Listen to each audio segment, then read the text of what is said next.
तो आइए हम इस वीडियो में देखते हैं खूबसूरत से नज़ारे में खूबसूरत सा मकान। यह मकान जिस पर स्लैब लगना है और स्लैब लगने से जो पहले काम किया जाता है स्टील बार का वो हो रहा है और हम लोग इसी की बात करने वाले थे। जैसा कि मैंने वीडियो में बताया आपको कि हम लोग ये समझते हैं कि इसमें क्या क्या गलती है, क्या क्या सही है। हम इस पूरे वीडियो में यही बात करने वाले हैं। तो स्टार्ट करते हैं यहाँ से। आप देखिए यहाँ पर जो आपको दिख रहा है ये स्टील बार क्रैंक दिख रहा है ना। तो क्रैंक जो है दो क्रैंक जो क्रैंक बार है उनके बीच में एक और बार है जो डाउन है। तो उस डाउन बार है उसके ऊपर एक स्टील बार एक्स्ट्रा लगता है, उसको बोलते हैं एक्स्ट्रा टॉप, वो नहीं दिया गया है, जबकि ये गलत है। हम इस पर और डिटेल बात करेंगे। पहले आइए थोड़ा सा और आगे बात करते हैं। एक मुझे नज़र आया लैपिंग, तो स्लैब में लैपिंग दिया गया है। तो ये अमूमन जो है करीब करीब 9 इंच दिया गया है, जो बिल्कुल गलत है। 9 इंच भी नहीं है, मेरे ख्याल से उससे भी कम है, लेकिन 9 इंच मैंने मेजरमेंट किया था तो गलत है। कम से कम 45 से 50 डी होना चाहिए। 45 से 50 डी का मतलब कि 45 इंटू डाया बार जो सरिये की मोटाई है उसका मल्टीप्लाई कर देंगे तो जितना एमएम आएगा वो उतना ले लेंगे। ठीक है, आइए यहाँ बात करते हैं। देखिए ये स्टील बार जो लगाया गया है इस पूरे स्लैब में, पूरे घर में जो स्टील बार लगाया जा रहा है, इस प्रोसेस को हम समझते हैं कि जो कारीगर हैं कितने बेहतर तरीके से काम किए हैं, या बेहतर ही किए या ख़राब भी किए। तो पूरे इस वीडियो में वही बात करने वाले हैं। और इसका बात करना ज़रूरी इसलिए कि बहुत सारा हर दिन कहीं न कहीं सभी लोग कुछ ना कुछ काम करवाते रहते हैं। जो घर के ऑनर होते हैं, घर के जो मालिक होते हैं, ऑनर होते हैं, बहुत से ऐसे मैटर में उनको पता नहीं होता है कि स्टील बार जो लगाया फिक्स किया जा रहा है, लगाया जा रहा है, वो गलत लगाया जा रहा है कि सही। तो ज़्यादातर क्या होता है कि ना जानकारी की वजह से वो सही मानते हैं, क्योंकि जानकारी होती तो फिर वो समझ जाते ना कि नहीं हाँ मेरे में तो गलती हुआ है। तो जो स्टील फिक्सर होता है वो जैसे तैसे लगा देता है। तो यहाँ इस तरह से बहुत सारी गलतियाँ देखने को मिलती है। तो यहाँ पर भी आपको देखने को मिलेगी। इस वीडियो में हम दिखाएंगे कहाँ कहाँ गलती हुई है। तो चलिए हम पहले बात करते हैं यहाँ से। ये स्लैब का जो है अब प्रोजेक्शन है, छज्जा है। छज्जे पर देखेंगे स्टील बार लगाया गया है जो क्रैंक करके ऊपर उठा के बहुत अच्छा काम किया गया है। मैं यहाँ पर स्टील फिक्सर की तारीफ़ करूँगा। उसका फ़ायदा ये होता है कि ये जो मोल्डिंग बना हुआ है, मोल्डिंग में क्रैक नहीं आता है कॉर्नर किनारे पर। तो ठीक है, इस तरह से स्टील बार को ऊपर उठा देना चाहिए, जो कि उन्होंने बहुत ही अच्छे तरीके से किया हुआ है। थोड़ा सा इस पर और ध्यान देने की आवश्यकता थी, बट जो भी हुआ है सो अच्छा ही हुआ है। लेकिन आइए इसमें कुछ गलतियाँ भी हुई है, आइए हम दिखाते हैं। इस वीडियो में थोड़ा सा ध्यानपूर्वक आपको देखना होगा कि क्या गलती हुई है। तो जो मोल्डिंग पे ये जो सरिया लगा हुआ है ना, इसकी सच्चाई देखते हैं। अब क्या सच्चाई है देखते हैं। जो स्टील, अब ध्यान से देखिएगा, पॉज करके वीडियो को पॉज कर लीजिएगा। यहाँ पर जो स्टील बार ये दिख रहा है ये यहीं पर फिनिश हो जा रहा है। ऐसा नहीं करना चाहिए था। सरिया कम पड़े तो बड़े सरिया आपको एक्स्ट्रा जोड़ना चाहिए था, उन्होंने यहाँ पर ख़त्म कर दिया। बहुत ही गलत काम किया, ऐसा नहीं करना चाहिए था उनको।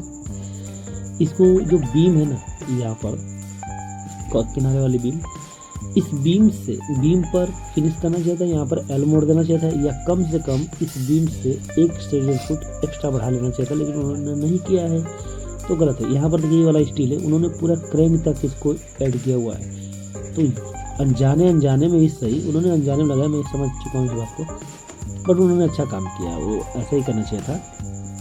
बट तो क्या हुआ कि टुकड़े लगा दिए हैं, वो गलती की है। आइए कुछ और गलतियों को देखते हैं और कुछ और अच्छाइयों पर बात करेंगे। हम यहाँ पर सिर्फ गलती की बात नहीं करने वाले, हम लोग अच्छाई की भी बात करेंगे। इस पूरे मकान में जो स्टील लग रहा है ये क्रैंक पर लगा हुआ है, क्रैंक लगाया गया। तो क्रैंक लगाना अच्छी बात है। आज के दौर में जितने मकान बन रहे हैं सब में क्रैंक होना चाहिए। अच्छा एक बात और कि क्रैंक क्यों दिया जाता है, ये घर के ऑनर को नहीं पता होता है। वे सिर्फ जानते हैं कि क्रैंक लग रहा है, क्रैंक का पैसा लग रहा है और इतना लगता है वो दे देते हैं, लेकिन जानते नहीं। कोई बहुत सारे व्यक्ति लोग नहीं जानते, इवन जो लगाते भी उनको बहुत सारे लोगों को नहीं पता होता।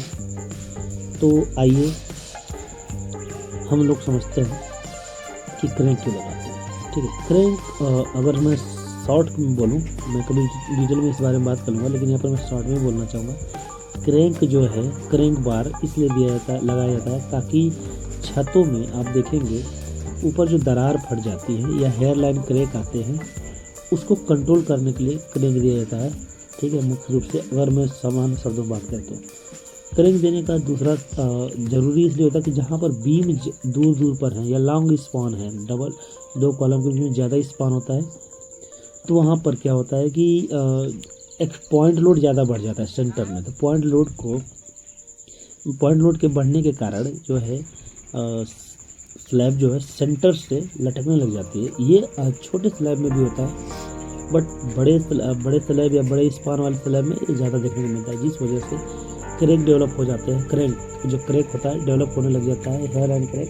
ये शुरुआती में दिखता है, लेकिन जैसे जैसे मकान पुराना होने लगता है ना तो वो दिखने लग जाता है। तो उस चीज़ को कंट्रोल करने के लिए हम लोग डबल लेयर में स्टील लगाते हैं। डबल लेयर लगाने का बहुत अच्छा तरीका होता है क्रैंक सिस्टम। तो कई ये चीज़ें हैं, मैं मोटे मोटा समझाने का प्रयास किया हूँ। डिटेल में समझने के लिए इसको थोड़ा सा और आपको ध्यान देना पड़ेगा। मैं इसके बारे में कभी और बात करूँगा। तो आपने इस स्लैब के बारे में ये दिखाने का प्रयास किया है कि ये जो टॉप बार है, ये जितने भी क्रैंक लगा हुआ है, देखिए दो सरिया देखिए जहाँ क्रैंक है उनके बीच में एक और सरिया जो डाउन से जा रही है। तो जो नीचे सरिया उसके ठीक ऊपर सरिया होनी चाहिए, ठीक है, ठीक ऊपर एक टॉप, उसको टॉप एक्स्ट्रा कहते हैं, और वो कम से कम बीम के सेंटर से वो लेनी चाहिए कम से कम। खैर आइए एक बार और बात कर लीजिए। क्रैंक जो होता है, क्रैंक का एंगल कितना होना चाहिए? क्रैंक का एंगल कम से कम 45 डिग्री या मैक्सिमम 45 डिग्री होना चाहिए, कम से कम भी और मैक्सिमम भी, ठीक है, उससे ज़्यादा नहीं होना चाहिए। तो क्रैंक 45 डिग्री पर तोड़ना चाहिए, अल्टरनेट तोड़ना चाहिए। और क्रैंक कहाँ का दिया जाता है, यह भी इम्पोर्टेंट बात है, तो आइए बता देते हैं, ठीक है। हम कभी भी किसी कमरे में जो कमरे की साइज़ होती है उसकी लंबाई और चौड़ाई से आपस में डिवाइड करते हैं, ठीक है। अगर हम बात करें कि लंबाई अगर उसकी 12 फीट है और चौड़ाई उस कमरे की जो है 8 फीट है, तो हम 12 में 8 से भाग करेंगे।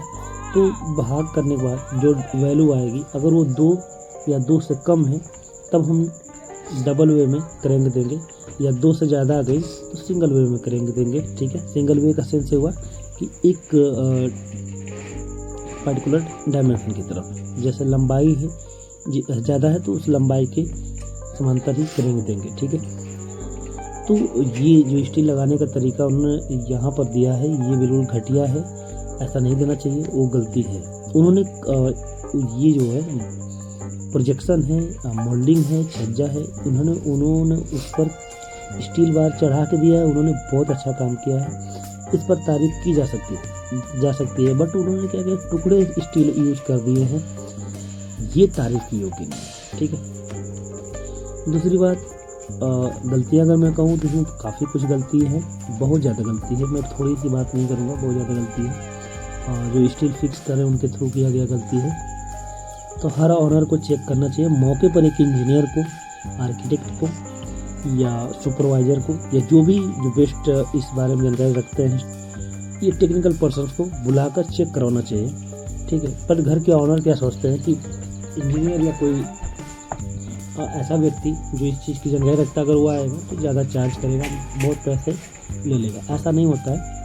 आप जहाँ 10 लाख, 20 लाख, 50 लाख जो भी आपकी अमाउंट है, उस अमाउंट में मकान बना रहे होते हैं, ठीक है, तो वहाँ पर 2000, 4000 जो भी इंजीनियर फीस करता है वो बहुत इंपॉर्टेंट नहीं होता। लेकिन इंजीनियर को देख लेने से आपके मकान की जो गुणवत्ता है, मजबूती की बात है, उसके साथ जो है मजाक नहीं हो पाता है या कॉम्प्रोमाइजेशन नहीं हो पाता है, तो आपको बुलाना चाहिए। यहाँ पर मैं बार बार दिखाने का प्रयास कर रहा हूँ, आप मेरी उंगलियों को देखेंगे कि जहाँ मैं ले जा रहा हूँ वहाँ पर क्रैंक के ही बारे में ज़्यादा बात किया हुआ है, ठीक है। अच्छा एक बताओ, जो क्रैंक दिया गया है, जो स्टील बार लगे हुए हैं, इन स्टील बार के बीच में कितना स्पेसिंग होना चाहिए? तो 2 स्टील बार के बीच में 150 mm यानी कि 6 इंच जो है स्पेसिंग होना चाहिए, सेंटर टू सेंटर, ठीक है। आप इस चीज़ को दोनों तरफ से देख सकते हैं। अगर स्पान कॉलम में ज़्यादा है तो ये चीज़ें आपको 5 इंच पर भी देखने को मिलेगी। अगर ये कमर्शियल बिल्डिंग होता है तो ये चीज़ आपको 4 इंच पर भी देखने को मिलेगी, ठीक है। तो ये कुछ बेसिक चीज़ें हैं जो आपको ध्यान देना चाहिए। और ऐसे कारीगरों को कभी ना बुलाएं जो अकुशल हों, ठीक है, जानकारी कम रखते हों, ठीक ठीक है। आप जब बुलाएं तो उनको पहले रेट फिक्स कर लें, और ये बुलाते वक्त जो घर के ऑनर है ये ध्यान दें, सेटरिंग वाले बुलाते हैं तो सेटरिंग वाले के भरोसे ना रहें। सेटरिंग वाले से पहले पूछ लें कि इनकी काम वर्क क्वालिटी कैसी है, क्योंकि सेटरिंग वाले सोचता है कम पैसे में काम हो जाए, इसलिए वो सस्ते में कारीगरों को बुलाता है। तो आपको यह नहीं करना है। और इस वीडियो में हमने जो बताया आपको हो सकता है काफ़ी कुछ समझ में आया होगा। मैं इसका डिटेल वीडियो लाऊंगा तो उसमें पूरी बात बताऊंगा। उम्मीद है आपको वीडियो पसंद आई होगी। अगर वीडियो पसंद आया हो तो प्लीज़ इसको लाइक शेयर सब्सक्राइब कर लीजिएगा। मिलते हैं एक अगले वीडियो में। धन्यवाद।